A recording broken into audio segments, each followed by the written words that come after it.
el año, de todo modo también de la correa.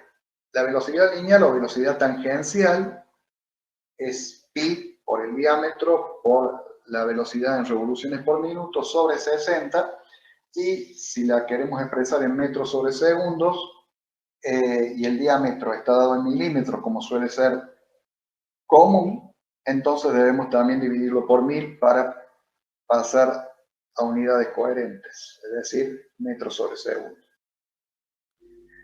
Generalmente esta velocidad se asimila a la velocidad tangencial de la polea motora. Recuerden que habíamos dicho que, salvo las correas sincrónicas, suele haber un cierto desplazamiento, un cierto desfasaje entre la velocidad angular de la polea motora y la velocidad angular de la polea conducida.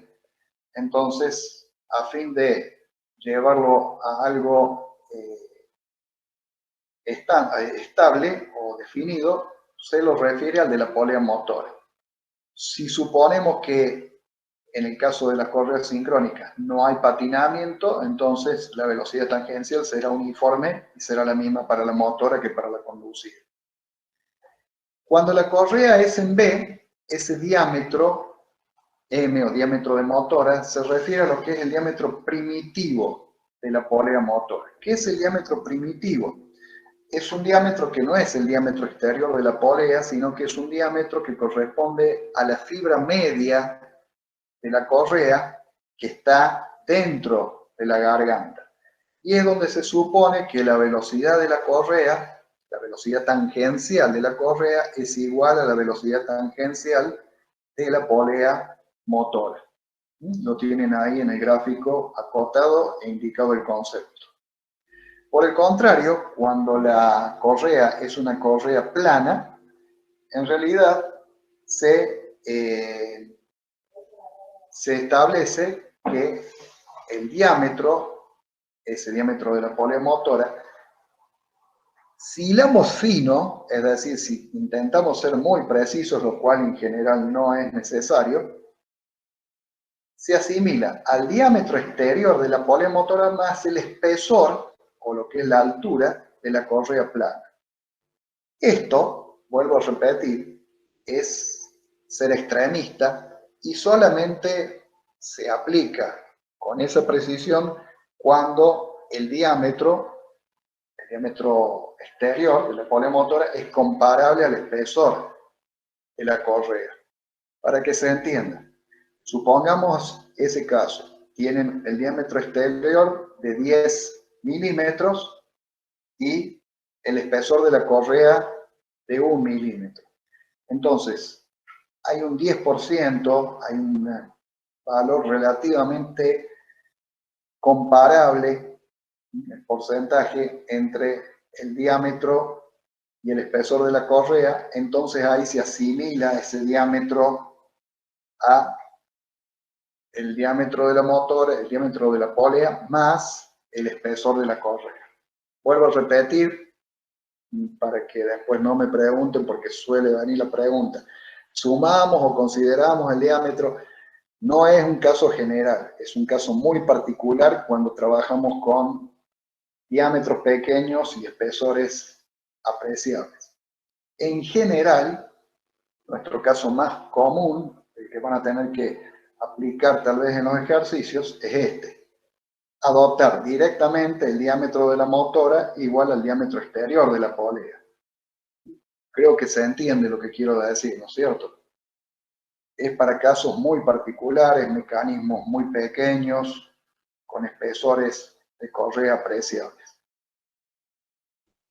Y N sub M es la velocidad angular de la polea motora, en este caso en revoluciones por minuto. La relación de transmisión, seguramente ya lo han visto, es, y ya lo mencioné también, es la relación entre la velocidad de la polea motora sobre la velocidad de la polea conducida. En general, siempre se habla de reducciones, en general, pero puede existir el caso donde sea al revés, sean amplificaciones. ¿Qué quiero decir reducciones? Justamente, la velocidad de la polea conducida suele ser menor que la disponible en el motor. Entonces, si obviamos por ahora este factor que está acá, suele ser inversamente proporcional, es decir, el diámetro de la conducida sobre el diámetro de la motora. Ahora bien, ¿qué ocurre en las transmisiones por correas, dejando de lado el caso de las transmisiones sincrónicas? Habíamos dicho entonces el diámetro DC es el primitivo de la polea conducida, la analogía es la misma que vimos para la motora. Entonces, para las correas en B es el primitivo de la conducida. Para las correas planas, si llegase a ser apreciable el espesor, se le suma el espesor de la correa. Y la velocidad NC es la velocidad angular de la polea conducida. Ahora bien, introducimos este factor 100 sobre 100 menos phi. ¿Qué es phi? Es lo que se conoce como deslizamiento porcentual. Es la diferencia que hay entre la velocidad tangencial de la polea motora menos la velocidad tangencial de la conducida sobre la velocidad de la motora por 100. Este valor suele rondar entre el 1 y el 2%. Esto es debido a las variaciones de longitud de la correa al pasar del ramal tenso al flojo y viceversa. Y esto no tiene que ser confundido con lo que es el patinamiento. El deslizamiento o resbalamiento. El deslizamiento es este fenómeno que vamos a ver ahora en forma gráfica. Si ustedes observan, acá está en forma exagerada el espesor de la correa con respecto al diámetro de la polea. La fibra externa de la correa, que va a estar dibujada en color rojo, y la interna, ingresan simultáneamente en forma tangencial a la polea. ¿Lo ven ahí? Hacia afuera, tenemos hacia arriba en este caso, en rojo la fibra externa de la correa y en verde la fibra que está más próxima a la polea, la fibra interna. Entran juntas tangencialmente en ese plano que está marcado con ese segmento color negro. Ahora bien, entran a la polea, van a abrazar la polea. La fibra externa, la que está en color rojo, recorre más camino que la fibra interna que está en color verde.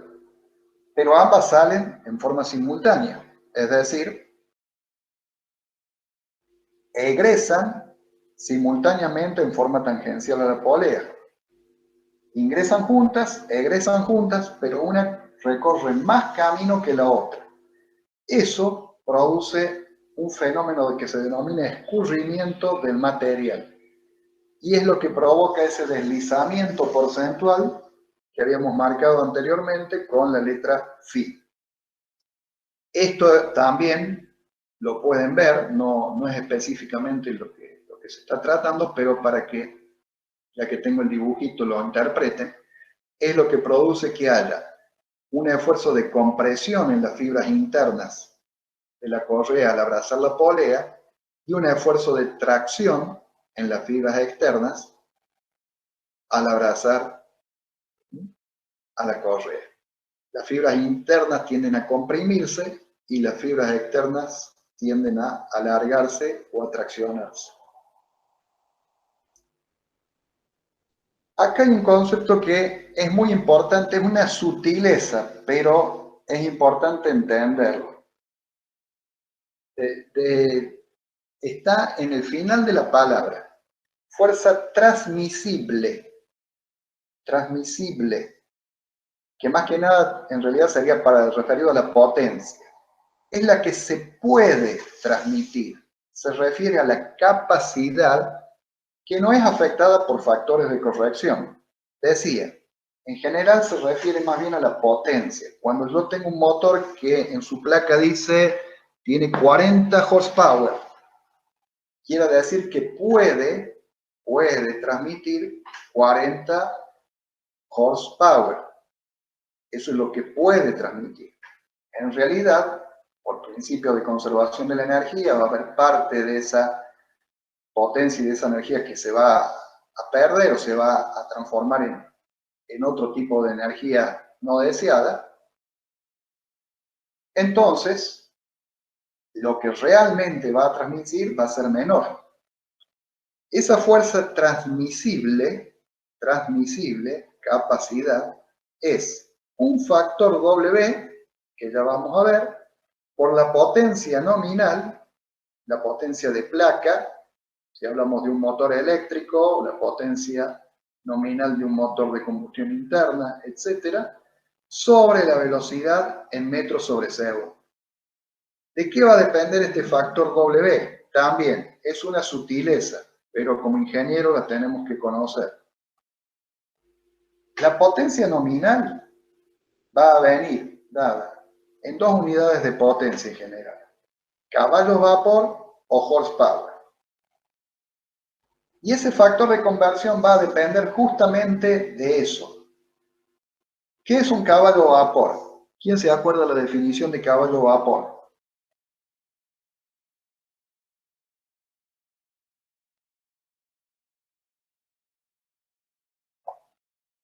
¿Cómo se define el caballo vapor?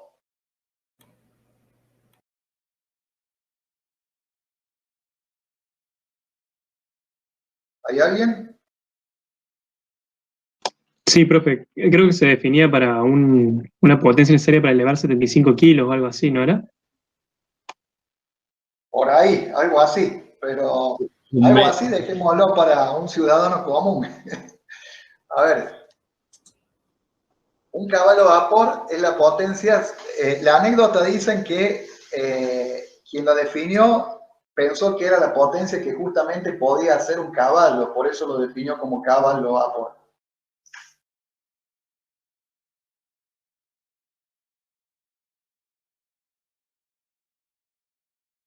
El número se los está diciendo, de alguna manera.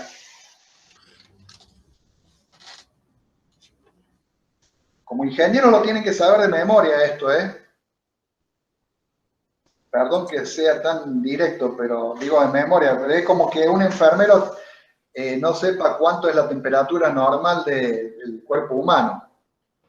Tenga que andar buscando en un libro. Es para ¿Qué es un levantar caballo? 75 kilos, pero a 1 metro sobre segundo, creo que era a esa velocidad. Bueno, sí, velocidad. O hablemos de, digámoslo en otra forma más desglosada. Es la potencia que ejerce o que puede producir, mover 75 kilogramos fuerzas una distancia de 1 metro en un tiempo de 1 segundo. Se creyó que un caballo podía desarrollar esa potencia. En realidad después, cuando se midió, se encontró que era mayor la potencia que podía producir un caballo. Entonces, para que lo idealicen, imaginen que ustedes tienen una carga de 75 kilogramos fuerza y la desplazan una distancia de 1 metro durante 1 segundo. O lo que es lo mismo, la desplazan a una velocidad de 1 metro sobre segundo. Eso entonces es un caballo vapor. Y sutilmente se definió al horsepower como análogamente la potencia que desarrolla o que equivale a desplazar 76 kilogramos fuerza a una velocidad de 1 metro sobre segundo o 76 kilogramos fuerza a una distancia de 1 metro durante 1 segundo. Esta diferencia, como decía, es muy sutil, pero como ingenieros ustedes la tienen que saber, qué diferencia hay entre un caballo de vapor y un horsepower. Ahora, presten atención a esto que voy a decir, que es importante a los fines de la ejercitación. Si ustedes tienen los datos, de placa de un motor en caballo vapor, pero la tabla que van a usar está en horsepower, no se pongan a hacer la transformación y de convertir a ver cuántos horsepower son tantos caballos de vapor. Es despreciable, es ínfima la diferencia, el porcentaje de error que cometen en expresar en caballo vapor o en horsepower. Pero, vuelvo a repetir, sí tienen que tener en claro que son definiciones distintas, son unidades distintas. Es como, a ver, por hacer una analogía, expresar el bar y la atmósfera, pueden tener una diferencia mínima, 1,077, no me acuerdo bien cuánto era, es mínima, pero son conceptos distintos. Los pueden asimilar como igual, pero son conceptos distintos. Entonces, volviendo al tema. Si ustedes tienen en una tabla la potencia en caballo vapor, el motor en la placa, caballo vapor, y las tablas lo tienen en horsepower, tomen el mismo valor, no hagan la transformación. La diferencia le va a dar 1,0 y décimas o centésimas. Pero conceptualmente son distintos. Y la velocidad media es la velocidad tangencial, que ya habíamos dicho, es asimilable a la polea motriz. ¿Qué me quedaba por decir acá? Ah, bueno, recalcar esto. Fíjense que acá la parte final es transmisible, capacidad. No afecto con ningún factor de corrección. Ahora pasamos al otro concepto, la fuerza transmitida. Ahora ya no es ible, sino que es tida. Es la que realmente se transmite. O sea, ahora vamos a tener que esa fuerza va a depender de una serie de factores que son condiciones del entorno. Yo tengo una cierta capacidad, me gusta usar un ejemplo fuera de este tema, que sería, yo tengo una bolsa que tiene 2 manijas y que está calculada cada manija para soportar 10 kilos de peso, 10 kilogramos fuerza de peso. Entonces, ¿cuánto es la capacidad que tiene la bolsa? 20 kilogramos fuerza, 10 kilogramos para cada manija. Esa sería la capacidad, lo que puede transportar. Ahora, si yo la cargo con 6 kilogramos fuerza, ¿cuál fue la fuerza que realmente va a soportar, la transmitida por cada manija? Independientemente de lo que puede, lo que realmente soporta cada manija. Si tengo 6 kilos, lo divido por las 2 manijas, va a soportar 3 kilogramos fuerza por manija. Esa va a ser la fuerza transmitida. Que quede claro el concepto, diferenciar entre fuerza transmisible y fuerza transmitida. Y reitero, en general, lo de transmisible se suele reservar para la potencia. Bueno, entonces decía, considerando solamente la potencia nominal, sería la capacidad disponible. Pero, ¿qué pasa? Va a depender de las condiciones de servicio. Es decir, cuál es el entorno, no es lo mismo si tiene que transmitir durante 1 hora que las 24 horas del día durante los 7 días de la semana. No es lo mismo si transmite en condiciones livianas o si hay sobrecargas o cargas inerciales que provocan choques. La longitud de la correa, si es más larga o más corta, puede favorecer o no a la capacidad de transmisión. El ángulo de abrazado, eso tiene que ver con la relación de transmisión y la distancia entre centros. Si existen o no poleas tensoras, etc. Por esta causa, como en general, de acuerdo a la aplicación y a estas condiciones que acabamos de ver, disminuye la capacidad de transmisión, la potencia transmisible disminuye, generalmente se aplican factores para sobredimensionar la transmisión, es decir, para aumentar esa capacidad disminuida por esas condiciones de contorno. Y así de ese modo poder realmente transmitir la fuerza que se requiere. Esos factores de corrección generalmente se aplican para sobredimensionar la transmisión, en general. Hay algunos que, digamos, consideran que están por exceso, pero en general lo que se hace es sobredimensionar la transmisión. Bueno, esto simplemente es una figura que quedó, ya la mejore acá. La tienen a las dos, pero básicamente la que quiero representar me parece está más prolija, más clara, es esta. ¿Cuáles son los esfuerzos las tensiones que transmite o se producen sobre la correa? Primero, está graficado en este orden, no es porque sea así, pero gráficamente, hay una tensión uniforme sobre toda la correa, que es la tensión producida por la fuerza centrífuga. Es decir, que al girar se produce un esfuerzo sobre la correa que la tensiona, una fuerza que tiende a alejar la correa de los centros de giro, y esa tensión es uniforme, es producida por la fuerza centrífuga. Después, en realidad, acá está desglosado. Existe una tensión en los ramales. Si consideramos que el sentido, si esta es la polea motora y este es el sentido de giro, para interpretar esto, imagínenlo como si fuera una cadena por un instante. La tracción la produce sobre el ramal inferior y posteriormente cede a través de los dientes, va cediendo, y el ramal superior sería el ramal flojo. Contrariamente a lo que pasa, por ejemplo, en una transmisión en una bicicleta, cuando ustedes presionan hacia adelante el pedal de la bicicleta, el que se tensa es el ramal de arriba y el que se afloja es el ramal de abajo. Bueno, entonces, en este caso, tendremos una tensión uniforme, que yo llamo tensión en el ramal flojo. En realidad, la parte de tensión en el ramal flojo es la superior, pero después, a partir de un cierto punto, comienza a hacerse sentir la fuerza de tracción. Esta polea, vuelvo a repetir, imaginen como si fuera un engranaje de cadena.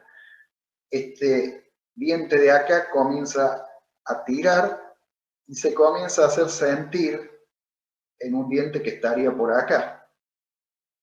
Y gradualmente se va haciendo sentir paulatinamente, en forma incremental, hasta el punto de tangencia en que se desprende. Digamos, acá estaría el último diente que está traccionando, y acá es uniforme, y nuevamente vuelve a decrementarse hasta este diente que sería el primero que hacía sentir su tensión su fuerza sobre la correa, sobre la cadena.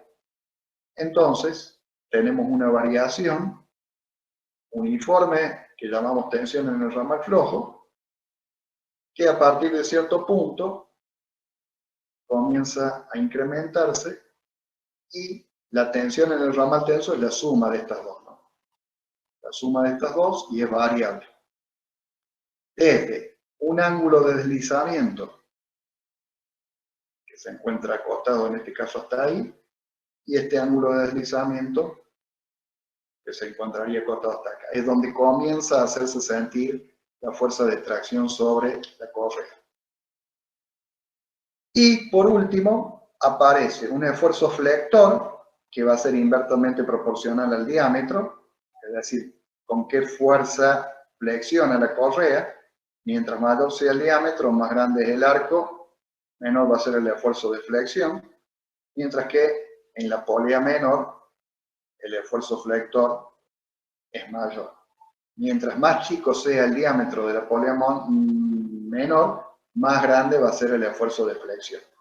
Entonces, estos son los esfuerzos que actúan sobre toda la correa. El ángulo o arco de abrazado. Primer concepto importante. Siempre se mide sobre la polea menor. Siempre se mide sobre la polea menor. Y esto también es muy importante desde el punto de vista gráfico. Por favor, recuérdenlo, porque suele ser a veces un error gráfico que lleva a errores de interpretación y no poder explicar el tema. Este ángulo siempre es un ángulo recto. ¿Por qué? Porque el ramal entra tangencialmente a la correa. ¿Qué quiere decir tangencialmente? Que es perpendicular al radio en ese punto. Entonces, este ángulo es de 90 grados Y lo mismo el que sale. Este ángulo es de 90 grados. Es decir, este ángulo de acá y por perpendicularidad también este ángulo es de 90 grados, este ángulo es de 90 grados y este ángulo es de 90 grados. Entonces, ¿cómo se define el ángulo de abrazado? Siempre sobre la polea menor. Es el ángulo llano, que sería el que corresponde a este diámetro de la polea menor, menos estos dos ángulos que son congruentes, beta y beta, que a su vez son congruentes por perpendicularidad de los lados con este y con este. ¿Y cómo se calcula? Fíjense el artificio para calcular o para determinar analíticamente este ángulo. Supongo primero una relación de transmisión 1 a 1. Si la relación de transmisión es 1 a 1, el ángulo de abrazado va a ser 180 grados, porque entra perpendicularmente a este diámetro, luego son 180 grados. Ahora bien, ¿a qué es igual el ángulo alfa? 180, o pi, si lo expresamos en radianes, menos 2 veces el seno, el arco seno de este ángulo beta, es decir, 2 veces beta. Esto será beta. ¿A qué es igual? Hicimos que esto era relación 1 a 1, o sea, este diámetro es igual a este. Este segmento que está en color rosa va a ser la diferencia entre los dos diámetros dividido 2, o en otras palabras, la diferencia entre los radios. ¿Sí?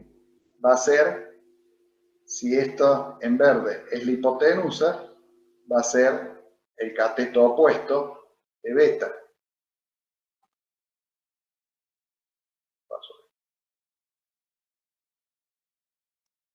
Ah, bien. Y 2 veces i, ida y vuelta. Entonces, i es la hipotenusa. Entonces, el arco seno de beta será seno cateto opuesto sobre hipotenusa, d menos d sobre 2, esto, hipotenusa i, el arco seno de ese ángulo 2 veces, en la parte superior y en la parte inferior. Restado de pi me dará el ángulo de abrazado alfa. El ángulo beta, lo que estaba buscando decir, d menos d sobre 2, o sea, la diferencia de los radios, cateto opuesto, sobre hipotenusa, arco seno. Ahora sí. ¿Cuál es la longitud aproximada de la correa? Para esto también hacemos un artificio geométrico. Hacemos el dibujo, la relación 1 a 1. Es la suma de este perímetro que está en rojo y de este semiperímetro que está en rojo y de este semiperímetro que está en rojo. ¿Cuánto es el semiperímetro? Pi por diámetro sobre 2 para la polea mayor, pi por diámetro chico sobre 2 para la polea menor, el ramal I que va y vuelve entre los dos centros, va y vuelve 2 veces I, y este diferencial delta que se suma abajo y arriba. ¿A qué es igual delta? Para eso hacemos este triángulo rectángulo, cuya hipotenusa va a ser I más delta, esta diferencia que va a ser este cateto menor, la diferencia de los diámetros sobre 2, o lo que es lo mismo la diferencia de los radios, y el cateto mayor, la distancia entre centros. Es decir, que la hipotenusa al cuadrado va a ser igual al cuadrado del cateto mayor más el cuadrado del cateto menor. Desarrollando este binomio nos queda i cuadrado más 2 delta i más delta cuadrado. Entonces tenemos igualado estas dos expresiones. Simplificamos i cuadrado que está en los dos miembros. Delta sobre 2 es un diferencial de segundo orden, por lo tanto lo despreciamos y despejamos el valor de delta. Nos quedaría que delta, o 2 delta, porque son el de arriba y el de abajo, es igual a, desarrollando esta expresión, d menos d al cuadrado sobre, este 2 pasa elevado al cuadrado al denominador, 4i. Ese elemento entonces es el diferencial de longitud por diferencia de diámetro. Si la relación de transmisión fuese 1 a 1, es mucho más fácil la fórmula. No consideramos este término. Directamente sería esta expresión. La distancia entre centros, es decir, este valor. Ese valor lo vamos a tener que definir, en algún caso nosotros, y en otro va a quedar definido por la longitud de la correa. Generalmente cuando son correas planas, nosotros lo tenemos que definir. Es decir, una vez que seleccionamos la longitud de la correa, calculamos el valor. Una vez que tenemos la dimensión de los diámetros y en función de nuestros requerimientos, si queremos una gran distancia entre centros, es decir, separar la polea motora de la conducida, puede ser por una cuestión de seguridad, definiremos una distancia entre centros grande, o si por una cuestión de economía queremos una transmisión chica, tendremos una distancia entre centros chica. Lo que hay que prestar atención acá es ciertas proporcionalidades. Observen ustedes que si la relación de transmisión es muy grande, una distancia entre centros pequeña, por ejemplo, si casi que ponemos tocando a la polea menor con la mayor, el ángulo de abrazado va a ser muy pequeño. Todavía no lo vimos, pero ya pueden ir intuyendo. Si el ángulo de abrazado es muy pequeño, va a haber poca área de contacto, poco arco de contacto acá. Voy a necesitar una gran fuerza de tensado para que la correa se adhiera sobre las poleas. Esa gran fuerza de tensado me va a generar grandes esfuerzos de flexión sobre los ejes. Entonces, en contrapartida, si para la misma relación de transmisión separo esta polea más chica, la pongo más alejada, la distancia entre centros va a ser mayor y el ángulo de abrazado va a ser más grande. Consecuentemente, voy a necesitar menor fuerza de tensado. Lo vemos. No hay una definición precisa en cuanto a distancia entre centros, por lo que acabo de decir. Eso va a depender de mi diseño, de lo que yo requiera. Pero hay algunas recomendaciones. Algunas dadas por fabricantes, otras por estudiosos del tema transmisión por correa. Por ejemplo, Pesano-Klein, que han escrito varios libros sobre transmisiones en general, o sea, correas, dentadas, cadenas, etc., dan una sugerencia como distancia máxima. Y pido por favor que retengan esto. Son recomendaciones, no es una imposición fija. Dice, la distancia máxima se recomienda que no sea mayor al doble de la suma de los diámetros. Y ahí lo tienen explicado en forma gráfica. Si esta es una polea mayor, esta es la polea menor, bueno, acá sería un diámetro y otro diámetro, más la mitad del radio, la mitad del diámetro que sería este radio, la mitad de este otro diámetro que sería este otro radio, es decir, D más D minúscula más D minúscula. Eso es lo que recomienda Pesano-Klein como distancia máxima. como distancia mínima, y este es un valor bastante aceptable cuando lo que se quiere es una transmisión que ocupe poco espacio, es la semisuma de los diámetros más 50 milímetros. Es decir, básicamente que la distancia entre bordes de polea sea de 50 milímetros. Menos de eso no tiene sentido porque para eso pongo ruedas de fricción. Es decir, nunca la distancia puede ser menor a la semisuma de los diámetros. Eso por lógica, porque si no habría una interferencia entre las poleas.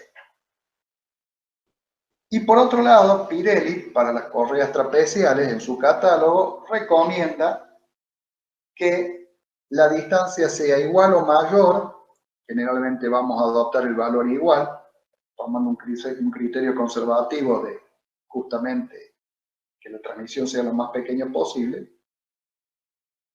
K, que es la relación de transmisión, más 3, todo por D sobre 2. Si llevamos esto a valores gráficos, lo que nos quiere decir, K sería D mayúscula sobre D minúscula. Si distribuimos nos quedaría D mayúscula más 3 D minúscula. La D minúscula del denominador se simplificaría acá, quedaría acá. Entonces sería D mayúscula más 3D minúscula sobre 2. D mayúscula sobre 2 sería este radio. 3D minúscula sería 3D minúscula sobre 2 sería 1,5 D minúscula, o sea, 1 vez y media el diámetro de la polea menor. Sería este el diámetro de la polea menor y la mitad que corresponde al radio este. Entonces, en otras palabras, lo que nos está diciendo el señor Pirelli es: separe a las poleas de forma tal, la distancia entre centros que sea de forma tal que la separación entre bordes sea el diámetro de la polea menor o mayor a ese valor. Reitero, y por favor hago hincapié en esto, son recomendaciones. Para los ejercicios, si ustedes tienen que optar por algún valor, adoptan el valor que quieran siempre dentro de los valores lógicos, justificándolo. Dicen, bueno, adopto este valor porque mi transmisión, si le doy un valor de distancia entre centros grandes, es porque necesito alejar el centro de generación de la carga por cuestiones de seguridad, o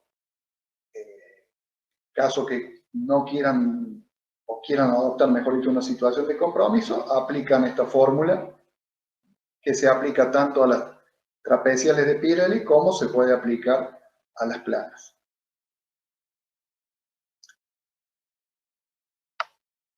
Esa distancia, entonces, como decía, se determina en base a las recomendaciones anteriores. Pero una vez que yo la determine, es decir, yo definí una distancia entre centros, la definí teóricamente, dije, quiero que mi distancia entre centros sea de tanto.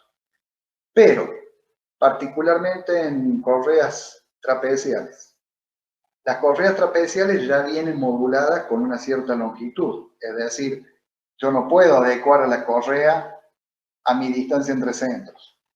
Tengo que acomodar mi distancia entre centros a la longitud de la correa que viene comercialmente. Entonces, una vez que yo definí la distancia entre centros de cálculo, seleccioné mi correa nominal comercial, tengo que readecuar esa distancia.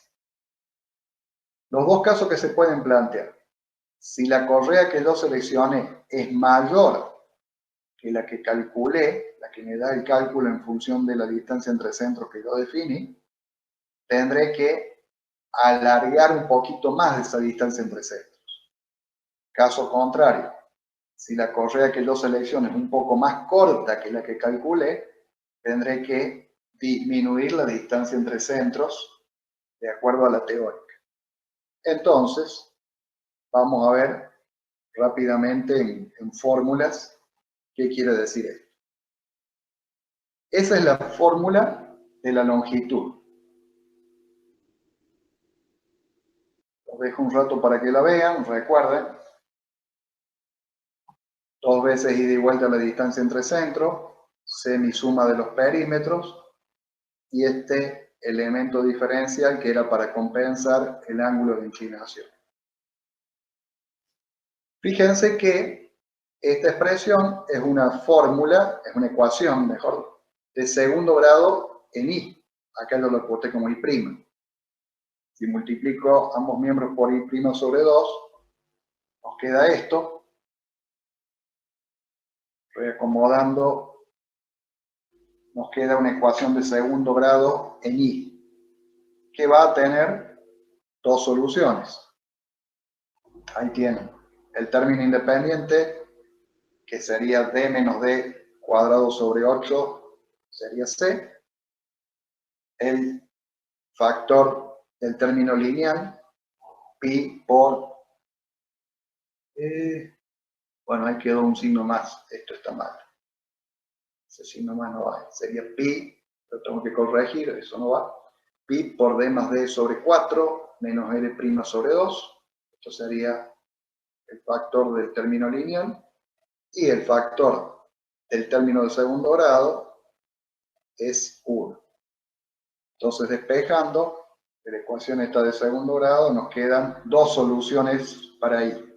Una que va a tener sentido físico y otra que va a ser absurda, obviamente, que la que se descarta. Ahora bien, ¿cuándo aplicamos esta fórmula? Cuando la distancia entre centros es pequeña y cuando la relación de transmisión es grande. Es decir, cuando realmente va a haber una diferencia notable en ese elemento diferencial de distancia entre centros. Si no, lo vemos gráficamente lo que quiero decir acá. Si no, observen ustedes. Vamos a suponer que yo calculé esta distancia, o calculé esta distancia entre centros. Esta es mi transmisión original, la que yo calculé, la que está, la más chica. Pero después resulta que la correa que yo voy a comprar no es L, no viene en L, sino que viene en L'. Entonces voy a tener que modificar mi transmisión y poner la correa L'. Entonces, ¿en cuánto se va a modificar I? ¿Cuánto se va a alargar en este caso?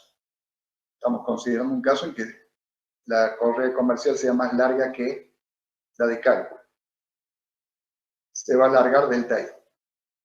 Si la relación de transmisión, si la diferencia entre diámetros es muy grande y la distancia entre centros es muy chica, voy a usar la fórmula que vi antes. Voy a usar esta fórmula.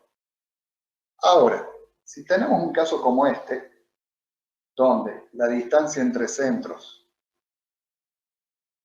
el largo de la correa es muy grande y la relación de transmisión no es tan grande, aproximadamente podemos ver que en cuánto se incrementa I, en delta I. ¿Y cuánto es delta I?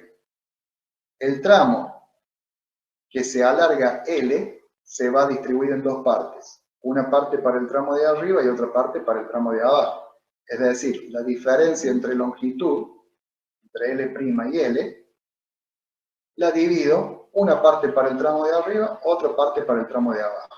Es decir, delta I va a ser delta L dividido 2. Y en este caso, como es más largo, lo sumo. Es la distancia entre centros original más delta I. Si hubiera sido al revés, si la correa que yo elegí es más corta, en lugar de sumarlo, lo resto. Entonces asignamos un promedio de diferencia de longitudes para cada ramal. Esto tenganlo presente.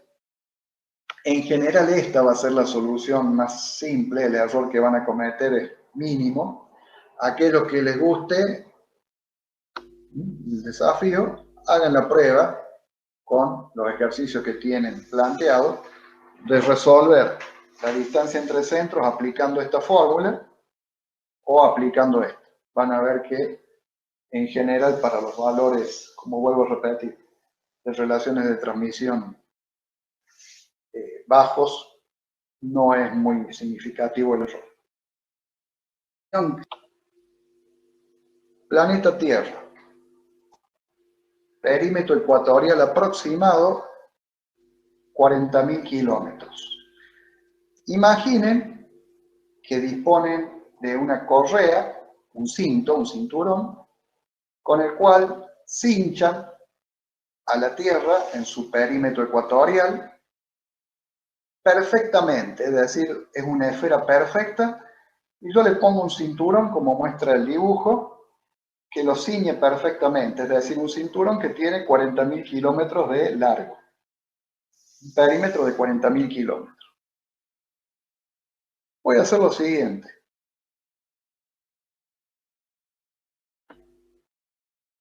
Le voy a agregar a ese cinturón un tramo de 1 metro de largo. Voy a expresar en unidades más coherentes todo. El perímetro de la Tierra tiene 40 millones de metros de largo. Y ahora le agrego 1 metro. Quiere decir que va a tener 40 millones 1 metro. Antes, con 40.000 kilómetros de largo, estaba ceñido perfectamente. La pregunta es esta. Si yo ahora le agrego 1 metro de largo a todo este perímetro, ¿a qué distancia va a quedar separado ese cinturón, ese nuevo cinturón con 1 metro más de longitud de la superficie de la Tierra? Obviamente yo sé que habrá algunos que son recursantes, otros que lo habrán visto al problema, pero yo apelo más a la intuición.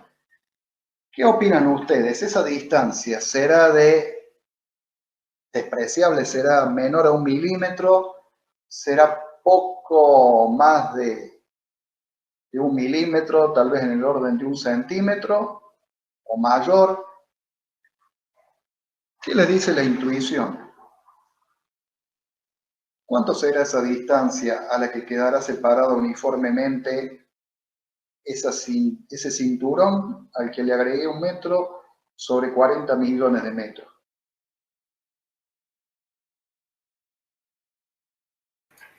¿Este no se le llama el problema del conejo? Conejo de la banda, algo así. No lo conozco con ese nombre. Le comento, justamente hablando de lo que recién les mencionaba, la colección esa de Ciencia que Ladra, está sacado de un libro de Adrián Paenza y me pareció apropiado para este tema. Yo también lo conozco por ese nombre. No me acuerdo. Creo que eran 15 Alguien que años. no lo conozca, a ver, la pregunta es esta, alguien que no lo conozca, obviamente el chiste de este tipo de situaciones es plantearlo a quien no lo conoce. El que ya sabe la respuesta, siempre se puede jactar de hacer creer que lo resolvió, pero a ver, apelo a alguien que se anime. No es cuestión de caer en ridículo, ni mucho menos, simplemente tratar de hacer uso de la intuición. ¿Cuánto puede ser esa distancia? Yo hice, Yo profe, diría mucho menos que 1 milímetro. A ver, alguien yo que hice esté la de diferencia de acuerdo. los perímetros. O sea, calculé el perímetro inicial y después el otro perímetro y la diferencia. Y no es Bueno, nada. pero ¿cuánto es? No es nada. Nada es 0. En magnitudes, en unidades, metros, kilómetros, centímetros, milímetros, décimas de milímetro. Y a mí me da, según lo que hice numéricamente, el radio varía en, no sé, o sea, en 10 a la menos 8. Es muy poco. ¿10 menos 8 qué? Metros. Metros. 10 A a mí la me da menos 8 30 metros. centímetros. ¿Cuánto? 30 centímetros. Bueno, vamos a resolverlo y para que vean que a veces la intuición engaña. Y después les voy a plantear otro juego para que resuelvan fuera de tema. Como dicen los animadores, fuera de programa. Fíjense en esto. El nuevo perímetro va a ser el perímetro original, que está en rojo, los 40 millones de kilómetros más 1 metro. Eso va a ser igual a 2pi, o sea, el perímetro original es este, 2pi por radio. ¿Mm? Yo lo que quiero saber es cuál va a ser el nuevo radio correspondiente al perímetro prima. Es decir, el radio prima, que va a ser el radio original más delta, que es esa distancia que es la que yo quiero descubrir. Entonces, el nuevo perímetro va a ser 2pi por radio más delta, radio prima. Ahora bien, delta, si lo despejo de acá, va a ser el perímetro más 1 metro, 2pi pasa dividiendo, y este radio que está con signo positivo en el segundo miembro pasa restando el primer miembro. Ahora bien, pi sobre 2pi, p sobre 2pi, ¿qué es? El radio. Quiere decir que nos queda radio más 1 metro sobre 2pi menos radio. Simplificamos radio con radio y nos queda 1 metro sobre 2pi. 1 metro sobre 2pi son aproximadamente, a ojo, siempre digo que es más importante la apreciación que la precisión, 16 centímetros. Es decir, que la distancia a la que, habiendo agregado solamente 1 metro sobre 40 millones de metros, la distancia aproximada a la que va a quedar separada la cinta esa que le hemos agregado, va a ser de 16 centímetros. Pero acá no acaba la cosa. Si ustedes extrapolan, yo puse la Tierra por poner algo grande. Pero si habláramos de una esfera del tamaño del sistema solar o de la Vía Láctea, el problema sería exactamente igual. O sea, no interesa la longitud que tenga el perímetro, siempre que le agreguemos 1 metro y lo quiero separar uniformemente, siempre a valor teórico, ¿no es cierto? Va a ser siempre 16 centímetros. Valor constante.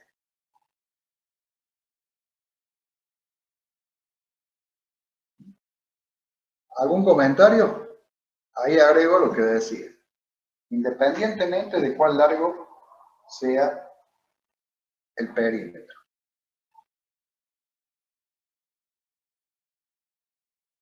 No sé si me equivoqué, porque este cálculo lo hice mentalmente. Creo que no sé si eran 16 o 13 centímetros.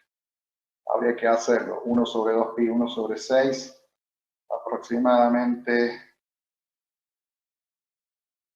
Creo que son 13, no 16. Pero bueno, no hacía el caso.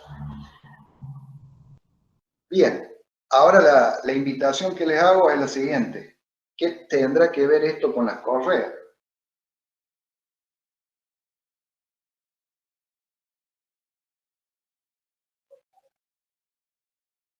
Que si calculamos mal la longitud de la correa podemos llegar a tener un problema de que van a quedar holgadas.